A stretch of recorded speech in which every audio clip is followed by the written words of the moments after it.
Hi, I'm going to show you how I get my hair from this to this using the No Frizz bundle by Tre Luxe. So the first thing I need to do with these dry and stretched out curls is wet them down and add the Curl Renew and Restore Gentle Cleansing Rinse. This removes dirt and build-up without disturbing the natural pH levels of your hair and scalp. And because it's gentle, it doesn't end up stripping too many natural oils which can cause dryness and flakes. I suffer with a dry and sensitive scalp, but as you can see I get no flakes using this. After cleansing I need to add moisture back, so that's when I use Untie the Knot Nourishing Leave-In Conditioner. I use this as both a wash out and leave-in conditioner, and I apply only to the mid to lengths of my hair. If you've never tried this product, it smells incredible. As someone with finer hair, I can struggle with my hair getting weighed down easily, but luckily that's not the case with this lightweight formula. It contains keratin amino acids which really help to strengthen the hair, while also providing moisture. After rinsing out the conditioner, I then add a little bit more as a leave-in. Just by adding it again, I get no greasiness. Just raking that through the lengths, paying special attention to the ends. An easy way to tell if your hair has enough moisture is if it starts to resemble seaweed. As shown here, my hair looks silky and slippery and I have no issues detangling, which is exactly what we want. After the leave-in, I add in the ReFlex Curl Styling Serum. This lightweight texture helps to reduce frizz, add shine, and can even be used close to the scalp without weighing your hair down. I like to rake this through and then pulse into my hair. I like to also use this on dry hair if I find extra frizz.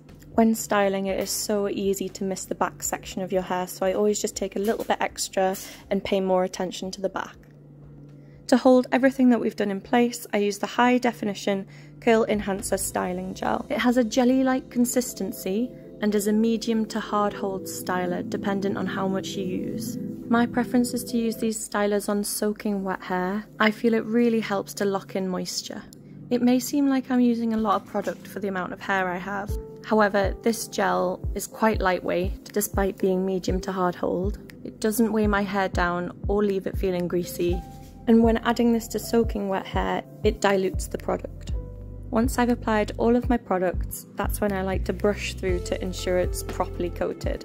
It also encourages my hair's natural curls to form.